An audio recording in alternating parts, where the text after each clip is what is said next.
The richest soap maker in the city stood on the polished floor of his own glass lobby, looked down at the market woman holding a single rough bar of black soap in her two hands, and told the watching room that she was a copycat who had come to ride on the back of his success. Adaeze Nwosu stood very straight on the cold marble in her best plain blouse, one arm pressed against her side where, wrapped in a square of faded cloth, she carried a worn exercise book that had once belonged to her grandmother. And she listened to Chief Okonkwo Madu, in a navy suit and a great deal of gold, tell his staff and a lobby full of strangers that women like this one would say anything, claim anything, that a poor trader had seen a famous soap on every shelf in Lagos and decided overnight that she had invented it, all to put a hand into a rich man's pocket. The lobby went quiet the way a busy place goes quiet when something cruel is happening in the open. The receptionists stopped typing, and a delivery man held the door half open, and well-dressed people who had been crossing the marble slowed to watch a wealthy man call a market woman a thief in front of all of them. And Adaeze did not shout, and she did not weep, and she did not throw the bar of soap at his polished shoes. She only lifted her chin a little, the way her own grandmother had taught her to lift it when the world decided to be unfair, and waited to be allowed to speak. She had not wanted to come here. For 3 years she had sold her soap from a small stall in the market, and never once set foot in a building like this one. A woman who did everything the hard, quiet, unhelped way. She had come this morning only because a man had stood at her stall months before, bought a single bar, called it a sample, and promised her an order that would have changed her life and her sister's, and then had vanished and put that very soap on shelves across the city under his own glossy name. She had pressed her best clothes and swallowed 3 years of pride and come to ask, simply, for what she had been promised. And the answer had been security guards. A cold laugh turned toward the room, and a word, copycat, thrown at her like a stone in front of strangers. Adaeze Nwosu was 29 years old. For 3 years she had made black soap by hand in a cramped backyard on the mainland, bent over a great iron pot the way her grandmother had taught her, stirring ash and oil and patience into bars she wrapped in plain brown paper and sold one at a time, without a husband and without a single naira from anyone, raising her orphaned younger sister on what the soap brought in. The other traders in the market had a name for her, half admiration and half warning to their own daughters. The stubborn one, they called her, because, they said, only a stubborn woman keeps making everything by hand when the whole world has gone to the factory. She had not stayed by hand out of foolishness. She had stayed because of a promise made to a woman no longer alive to release her from it, and because the recipe in that worn book was the only inheritance she had. Her grandmother had been named Nkechi, and it was she who had raised Adaeze and her little sister when their parents died within a year of each other, and taught the older girl everything she knew about ash and oil and the slow, patient craft of soap. She had pressed the exercise book into Adaeze's hands in her last weeks, wrapped in a square of faded Ankara cloth and tied with cord, and told her, in a voice gone thin, that the recipe was the only thing of worth she had to leave, and that it was enough if the girl had the patience to use it. So, Adaeze kept the book, and the recipe, and the patience. She made the soap exactly as the old woman had, refusing every shortcut the younger traders laughed at her for refusing, and slowly, bar by bar, people began to come back to her stall and ask for more, because there was something in her soap, in the smell of it and the way it left the skin, that the bright factory boxes did not have. She fed her sister first and herself second, and she kept the girl in school in a clean uniform, when it would have been easier to take her out and put her behind a stall. And for 3 years she had made that life true by the sheer stubborn labor of her own 2 hands. Until a man in a fine suit stopped at her stall, and patience, for once, was not enough. Here is the very thing this channel was built for, so let me say it to you plainly before we go on. If you have ever built something small and honest with your own two hands, something nobody helped you make, and then watched a bigger, richer, louder person take it and call it theirs, and call you the liar, then you already belong here with us, under the Baobab. Take one moment to subscribe to Baobab Tales, because the quiet, overlooked, hard-working people who make real things and ask for nothing until they are robbed are exactly the ones these stories are told for. And I do not want you to miss what one rich man's lie was about to do to a daisy nuosu, or what a dead woman's recipe book was about to do right back. To understand the woman standing straight on the cold marble, you have to go back, past the market and the soap, to a small backyard on the mainland where an old woman bent over an iron pot taught a girl how to make something out of almost nothing. Adeze had been 17 when her parents died, and her sister had been a baby, and it was Mama Nkechi, already old and tired, who took them both in without complaint and made a life for them out of the one craft she had. The old woman had made black soap her whole life, the way her own mother taught her, and in the lean years after the children came, she made more of it than ever, because soap could be sold, and selling soap could keep 2 orphaned girls fed and in school. She taught Adeze the way the patient old teach the young, by the hands before the head. She showed her how to burn the right plantain skins and cocoa pods to ash, how to draw the lye from that ash with water and thyme, how to work in the oils and the shea, and how to know, by smell and by feel and by nothing you could write down, when a batch was right and when it was not.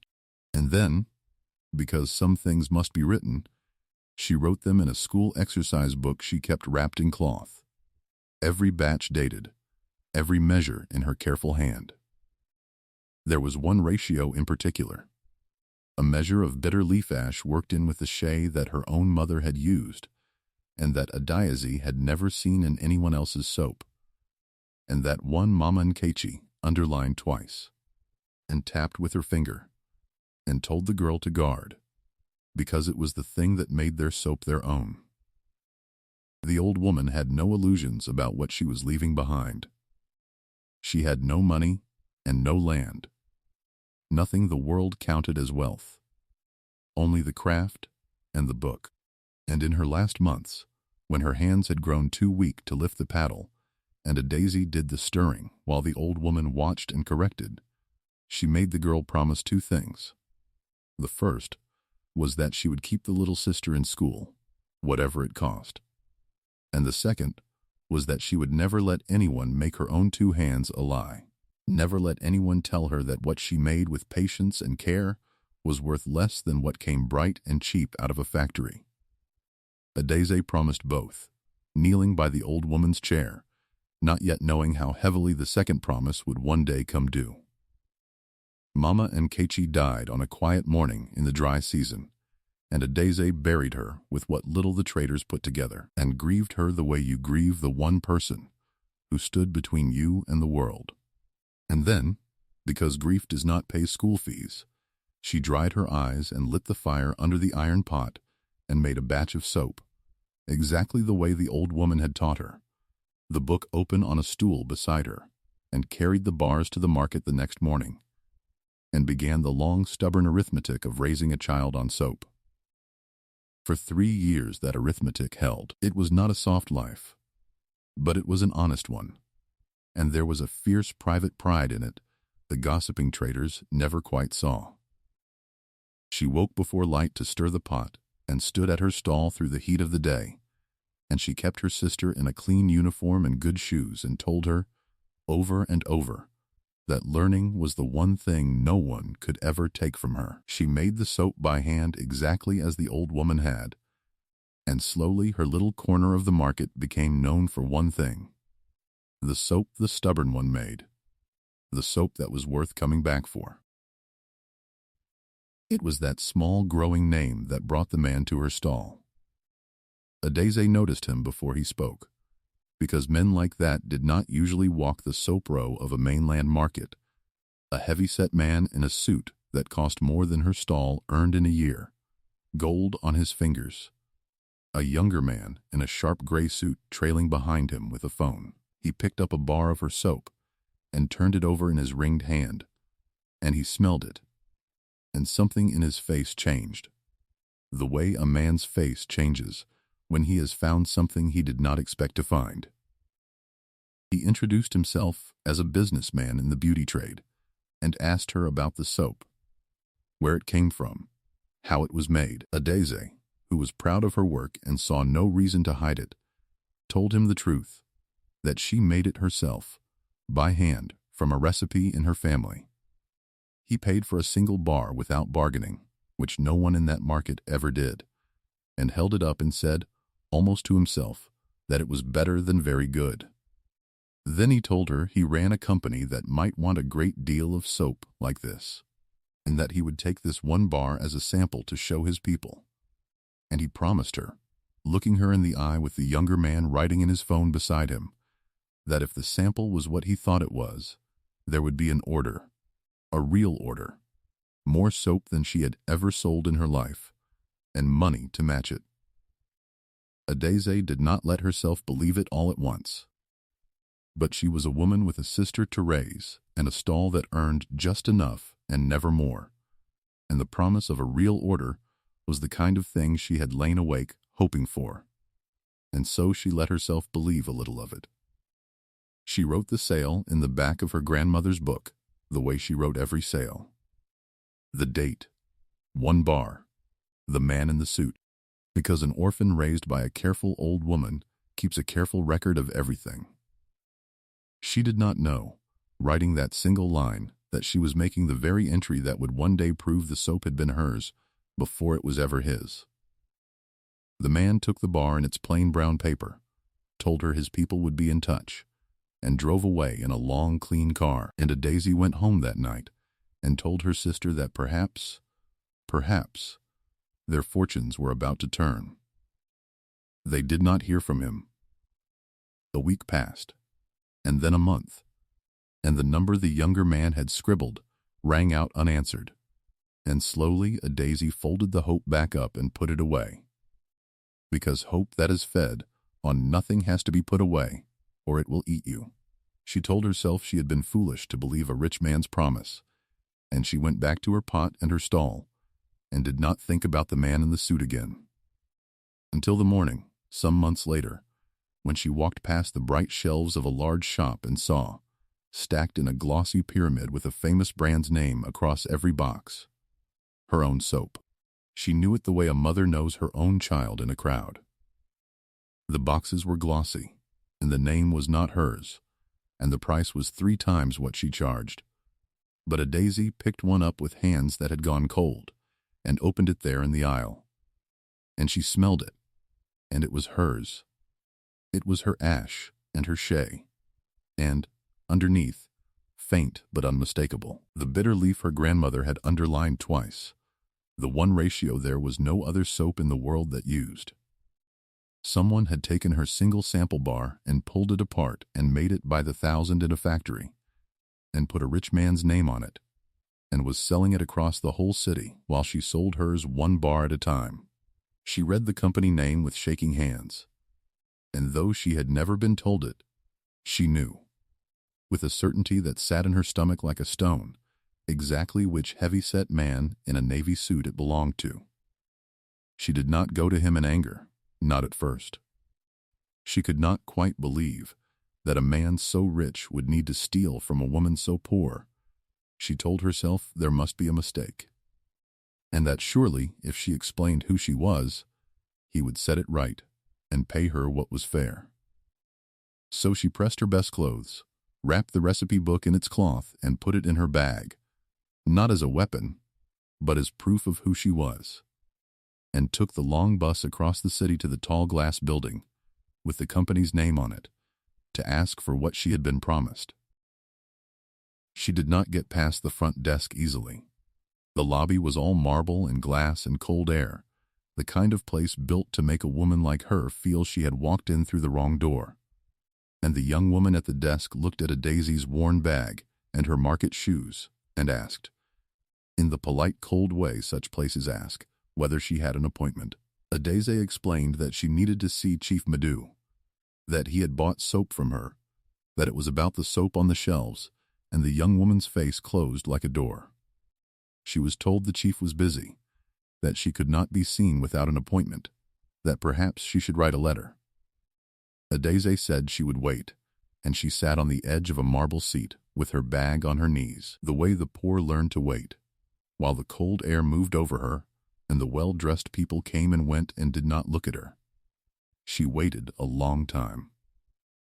And it was while she was waiting that the man himself crossed the lobby, the heavy-set man in the navy suit, with the younger man in gray at his shoulder, and Adeze rose from her seat and said his name. He turned, and for one moment, one single moment, she saw that he knew her, saw the recognition cross his face before he could stop it. The woman from the soap stall, the sample, the recipe.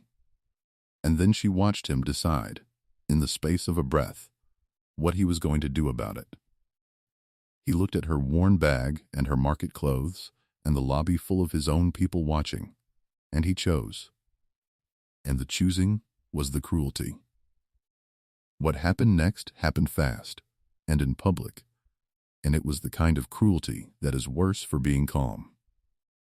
He asked her, loudly enough for the room, what this was about, and Adeze said it plainly, that she was the woman who made the soap he had bought as a sample, that the soap now selling under his name was hers, made from her family's recipe, and that he had promised her an order and instead taken her work, and she had come only to ask him to do what was right.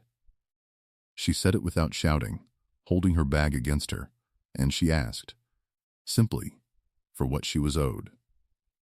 Chief Madhu looked at her for a long moment, and then he laughed. A short, cold social laugh turned half toward the lobby, so that everyone watching would understand what kind of person he had found at his desk. His company, he said, spent millions on research and chemists and laboratories to create the products that carried his name. And every few months, some market trader or other appeared claiming that one of his best sellers was secretly theirs, invented in their backyard. All of them suddenly the true creators the moment the money showed. He had seen them all off. There was no stolen recipe.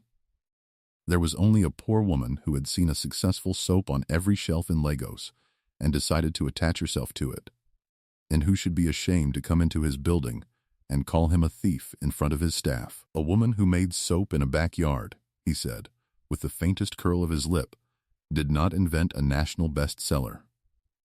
The idea was an insult to the people who actually had. And then he gave the order. He told the security men to see the woman out and not to let her back. And he said it the way you would tell a cleaner to wipe a mark off the glass, without heat, which was the most frightening thing of all. And he turned his back and walked toward the lifts, while two uniformed guards, uncomfortable and obeying, moved toward Adeze. And Adeze Nwosu was walked across the cold marble of his lobby and out through the glass doors into the street, with a dead woman's recipe book pressed against her side and her own soap selling by the thousand behind her. Called a copycat and a liar in front of a whole room of strangers who now watched her go. This is the moment the channel was built to make you feel. So sit with it for one breath before we go on. Because if you have ever stood in a place that money built, asking only for what was fairly yours, and being handed contempt instead, then you already know exactly how cold that polished laugh felt on that marble floor. If you've made it this far into Adeze's story, hit subscribe, because what happens next is the part I've been waiting to tell you. She did not break down on the street outside his glass doors, and she did not curse the guards who would not meet her eyes, and she did not give the staring lobby the collapse it half expected. She gathered herself the way her grandmother had taught her, with her back straightening last, and she walked to the bus stop with her chin level and rode the long road home with her face still and her hands quiet in her lap. But something in her had gone very cold and very far away, because it is one thing to be poor and another thing entirely to be robbed, and then called the robber. To your face, in front of strangers, by the very man who did it. That night was the lowest Daisy had been since she buried Mama Nkechi. Mama Risi, the stout market woman whose stall stood beside hers and who had watched her make soap by hand for 3 years, sat with her a long while in the lamplight, fierce and loyal, saying a man who could call a poor woman a thief over the very work she had perfected was not a businessman, but a robber in a fine suit. But loyalty does not make a case. And when Mama Risi had gone, the backyard was dark, the iron pot stood cold, and her sister slept in the next room in her clean school uniform, laid ready for the morning. The one thing a Daisy had sworn to protect. She sat alone by the lamp and took the recipe book out of its cloth. And for the first time in 3 years she was angry at the old woman who had left it to her.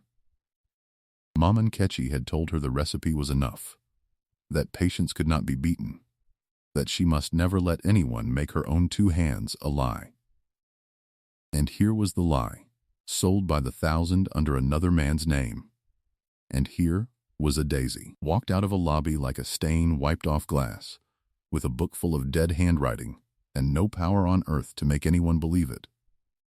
She pressed the worn cover to her face, and thought, just once, with her whole exhausted heart, that perhaps the old woman had been wrong, that in the real world patience lost, and money won, and a poor woman's hands counted for nothing at all. And then, because her hands needed something to do that was not despair, she opened the book, and this time she read not the recipes, but the words her grandmother had written on the inside of the cover, in the careful hand that had taught her everything. Words she had read so often as a girl that she had stopped truly seeing them.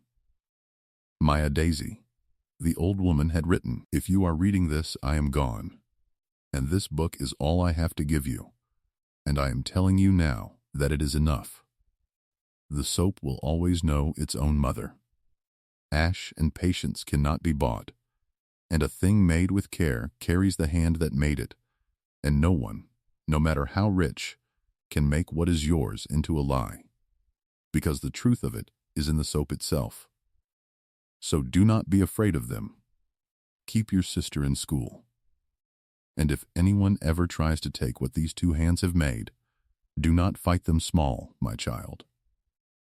Take the book, and open it where they cannot look away, and let it speak for me. Daisy wept then in a way she had not let herself weep, not at the lobby, not on the bus, the old woman's voice reaching her across 3 years on the very night she had been ready to give up.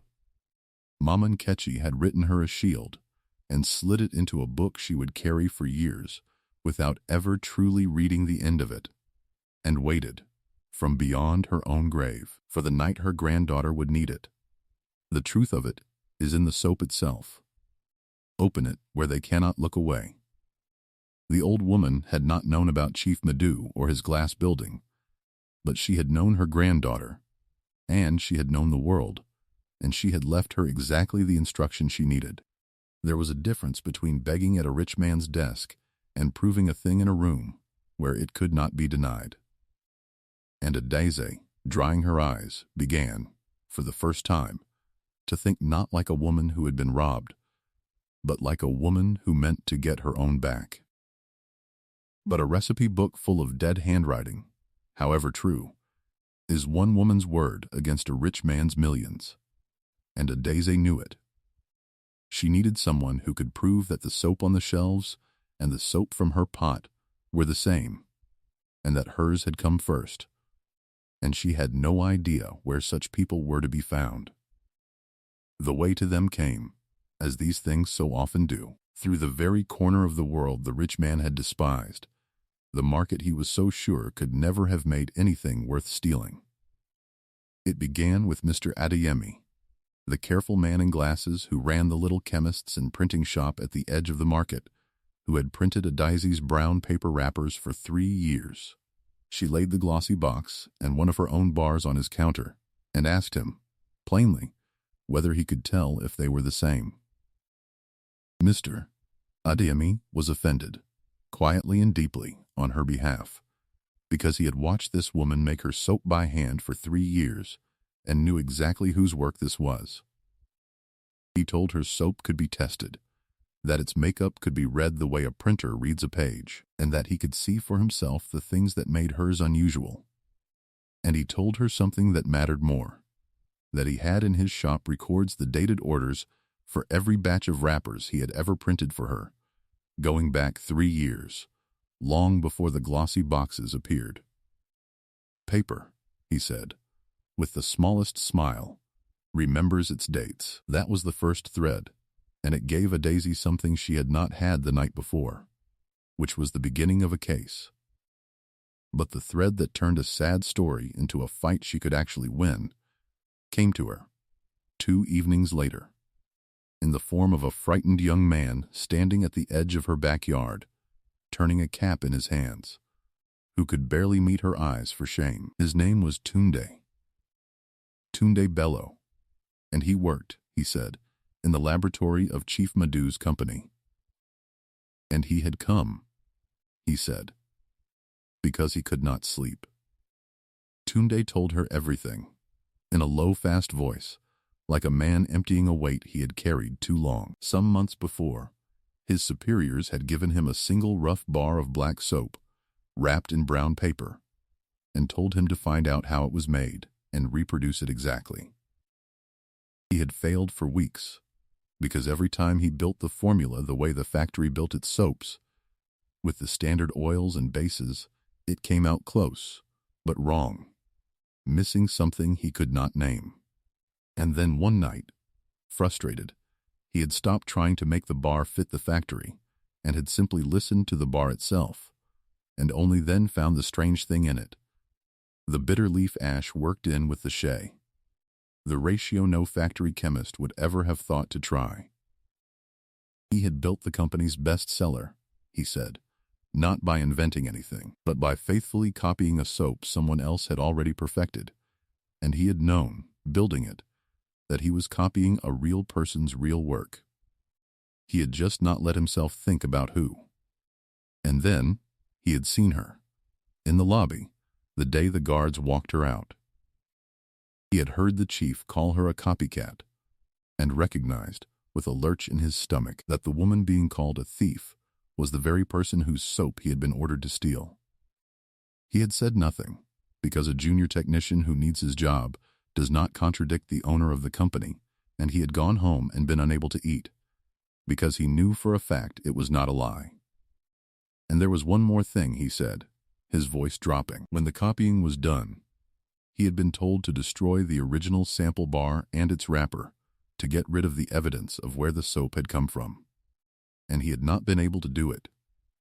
He had hidden the rough little bar at the back of a cupboard, because something in him had known it mattered, and now he had brought it to her, the bar she had made with her own hands, and sold him for a sample, still in the brown paper Mr. Adiemi had printed, the proof in his 2 shaking hands.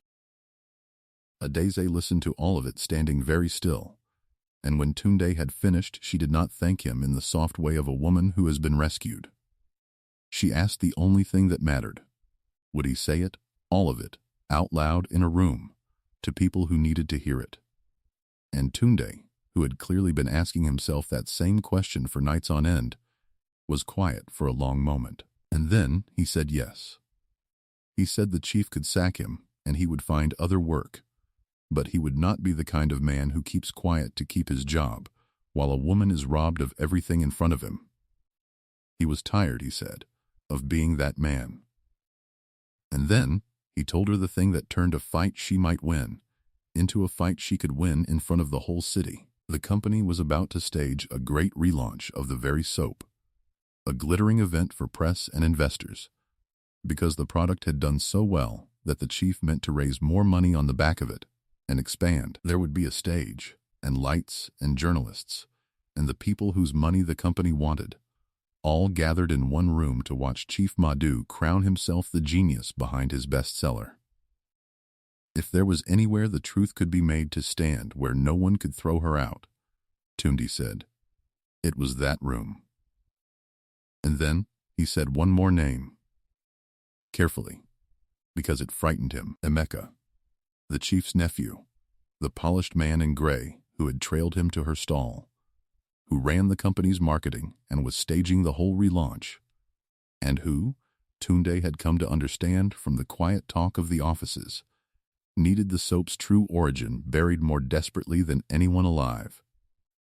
Because he had been quietly skimming the launch budget for himself, and a question about where the bestseller really came from would bring auditors, and auditors would find him. Adeze had her witnesses now, and her book, and her dated wrappers, and the rough original bar. But she was still a market woman, with no idea how to make a rich man answer for what he had done. She needed someone who knew the law, and the door to that someone was opened by Mr. Front Adeyemi, whose cousin had once worked for a formidable lawyer named Folake Coker. She had spent 30 years on the law that protects what people make, the inventions and the recipes and the work of the small against the theft of the large, with a reputation for two things: an utter incorruptibility and an utter lack of patience with powerful men who stole from poor women. Adeze wrote to her, not a begging letter, because she was done begging at the doors of the rich. She copied out, in her careful hand, the words her grandmother had written on the inside cover of the book, and she set down plainly what had happened: the sample, the promise, the glossy boxes, the lobby, the word copycat. And she ended by asking not for money and not for pity, but for one thing only: a chance to prove, by any test the law could devise, that the soap was hers and had been hers first. She gave the letter to Mr. Adeyemi's cousin to put into the lawyer's hands, and then she waited, stirring her pot through the long evenings to keep her hands from shaking, while across the city the date of the great relaunch came steadily closer. Barrister Folake Coker was not easily impressed, but she knew real evidence when she saw it, and she had spent enough years watching the powerful take from the weak to feel something stir when she read the market woman's letter. She sent for Adeze, and what she saw across her desk was not a schemer chasing a rich man's money, but a tired, upright woman who laid out her proof in the patient, ordered way of a person who has kept careful records all her life because she has never been able to afford a single mistake. Folake Coker turned the dated pages and found the one ratio underlined twice, and listened to Tunde bellow, and examined Mr. Adeyemi's dated printing orders, and held the original rough bar in its brown paper beside a glossy factory box, and the longer she looked, the more quietly furious she became. This was, she told Adeze, one of the clearest cases of stolen work she had seen in 30 years, and the only question was where to make the man answer for it.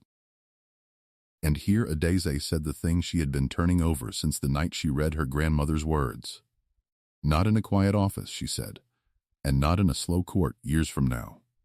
She wanted it done in the room the man had built to crown his own lie, at the relaunch, in front of the press and the money, the way her grandmother had told her. Open it where they cannot look away. Folake Coker looked at this market woman for a long moment, and then, for the first time in the meeting, she smiled, because it was exactly what she would have advised, and a great deal more satisfying coming from the client herself.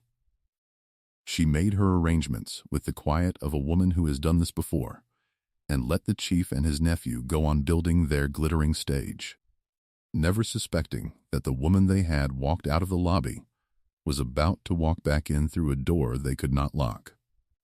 The day of the relaunch came, and it was, fittingly, a thing the chief's own money had built. The grand hall of an expensive hotel had been hung with the company's colors and stacked with glossy pyramids of the stolen soap. Rows of journalists sat with their cameras, and along the front, in the good seats, sat the investors whose money the chief had gathered them all to win. He stood at the podium under the lights in a fine new suit, expansive and gleaming. His nephew Emeka beside him, with the careful smile of a man whose books would not bear a close look, and he told the room the story of his great bestseller. The years of research, the laboratories, the genius, his genius, that had created a soap the whole nation had fallen in love with. He did not know that Folate Coker sat quietly in the press rows with a thick folder on her lap, that Tunde Bello and Mr. Adeyemi waited near the doors, or that the moment he opened the floor to questions, the first one would not be the one he expected. It was Folate Coker who stood, in her charcoal blazer, with the calm of a woman who has the truth in a folder, and she did not ask a soft question.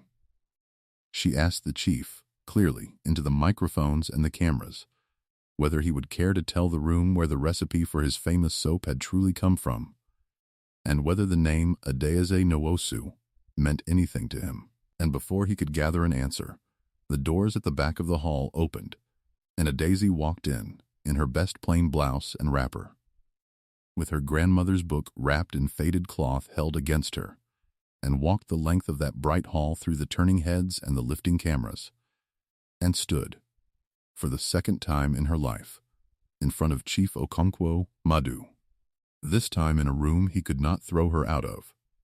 The chief's face went rigid with recognition and then with fury, and he demanded to know the meaning of letting this woman, this known copycat, disrupt his event. And Emeka half rose beside him, his voice climbing that this was a stunt, that the woman was a fraud and should be removed before she said another word. And Folate Coker let them say all of it, the way she had let powerful men talk themselves into corners for 30 years. And then she raised one hand, and the room went quiet, and she said, in the level voice of a woman with the proof in a folder, that no one was being removed, because she would not stand by while a relaunch was built on the unpaid work of the woman standing in front of them. And the press, she noted, were already recording. She did not raise her voice. The truly powerful do not need to. She opened the grandmother's exercise book and read the dated pages aloud into the microphones, batch after batch in a dead woman's careful hand, going back years before the glossy boxes ever existed. And she read the 1 ratio underlined twice, the bitter leaf ash worked in with the shea. Then she held up Mr. Kenning Adeyemi's dated orders for the brown paper wrappers, 3 years of them. Then she called Tunde Bello, who stood in his plain lab coat in front of the cameras, and told the room, plainly, that he was the technician ordered to copy a single sample bar, that he had failed until he simply followed what that bar already was, that the famous bestseller was a faithful copy of a soap someone else had perfected, and that he had been told to destroy the original and had not been able to do it. He drew the rough little bar from his pocket, still in its brown paper, and set it on the podium beside a glossy factory box. When Emeka tried to shout him down as a disgruntled junior with a grudge, Folate Coker observed, dryly, that Mr. Bello had not been sacked at all. And then she did the one thing that could not be argued with. She had had both bars analyzed, she said, the rough original and the glossy product, and she read the laboratory's plain language to the room. The unusual ash and shea ratio present, identical, in both. The same fingerprint in the copy as in the original underlined twice in a grandmother's hand years before. Letters could be doubted, and witnesses questioned, she said. But the soap itself did not lie. It knew its own mother. The chief's face, which had been fury, began, against his will, to be something else. Because there is a point past which a thing stops being deniable, and a hall full of journalists had just watched him pass it. It was then that the second truth came out, the one Emeka had been most afraid of. Folate Coker turned, almost as an afterthought, to the relaunch itself, and remarked that when a company raises investor money on a product, the question of where that product truly came from is not merely a moral one, but a legal one, and that any investigation into the soap's origin would naturally examine the launch on which so much had been spent. Emeka's polished face drained, and the investors turned to look at him, and a man who had been so anxious that no one asked where the soap came from found that the asking had arrived at his own carefully cooked books. The nephew, who had shouted loudest that Adaeze was a fraud, was the truest thief in the room. He had needed her erased, because her truth would bring the auditors who would find his own. He left that hall a far smaller man than he had entered it, and the auditors came, and in the weeks that followed, the charges came after them. Daisy did not gloat, because it was not in her and it had never been the point. She stood in front of the podium with her grandmother's book against her chest and let the silence be the verdict it was, and the only thing she said into the quiet and the cameras was that she had not come for the man's company and did not want it. She had made the soap with her own 2 hands, from her grandmother's recipe, to feed her sister and keep her in school, and she had come to one cold lobby once and asked only for what she had been promised, and been called a thief for it. She wanted only what was hers, her name on her own work, and the chance to go on making it. And she said it without bitterness, which was the hardest thing of all, and it landed in that bright hall harder than any accusation could have. It did not all knit together at once. These things never do. But it came. With the press recording and the proof beyond denial. The man who had called a market woman a copycat in front of his staff was made to pay for what he had taken, properly and in full, a licensing settlement for every bar already sold, and a share of every bar to come, written down where it could not be wriggled out of. And Chief Madhu came, in time and in private, to do the harder thing too, to sit across from Daisy and say the word he had not said in the lobby, which was sorry, and to mean it, a proud man humbled too late and just in time into understanding what he had nearly trampled. Daisy did not move into the world of glass towers, though the door was open now. She took the settlement and built instead the thing her grandmother would have understood, a clean small workshop of her own, where the soap was still made by hand the right way. Her own name on the brown paper wrappers Mr. Adeyemi printed. She kept her sister in school and watched her finish it, the first promise kept in full. She gave Tunde Bello honest work, far better than the lab that had asked him to steal. Because Daisy did not forget a kindness any more than her grandmother had taught her to. And in time she gathered the market women who made soap by hand into a cooperative, and taught them what the old woman had taught her, so that the next time a man in a fine suit came down the soap row looking for something to take, he would find not one woman alone, but many, who knew exactly what their own 2 hands were worth. There was an evening, months after, the workshop quiet, and her sister asleep over her books, when Daisy took the recipe book out of its faded cloth and set it open on the clean workbench. And she did not weep this time, and she was not angry this time. She read her grandmother's words once more. The soap will always know its own mother. Do not fight them small. Open it where they cannot look away. And she understood, fully now, that the old woman had told her exactly how to win 3 years before there was anything to fight for. She smoothed the dated page with the ratio underlined twice, the only inheritance she had ever been given. And it was not nothing, and it had never been nothing. So here is what I would leave with you tonight. Before the light goes, the world will always be quicker to believe a rich man's word than a poor woman's, and quicker to call the maker a copycat than to ask whether the thing in his hand was ever truly his to sell. But work done with patient hands carries the hand that made it, and the truth of a thing made with care has a way of speaking, even out of a dead woman's book, in a room where no one can look away. They called her a copycat, and walked her out into the street, and the street did not break her, and the lie did not hold. So I will ask you this, and I will be reading every answer. If you had been Daisy Nwosu, robbed of your own work, and called the thief in front of strangers, would you have gone home and let the rich man keep what he took? Or would you have done what she did, gathered yourself up, opened the book where they could not look away, and made them admit whose hands it came from? Tell me honestly which of those 2 you are, the one who lets it go, or the one who proves the work was hers. And so, The fire burns low under the old Baobab tree. Stay a while and tell me in the comments where you watched from.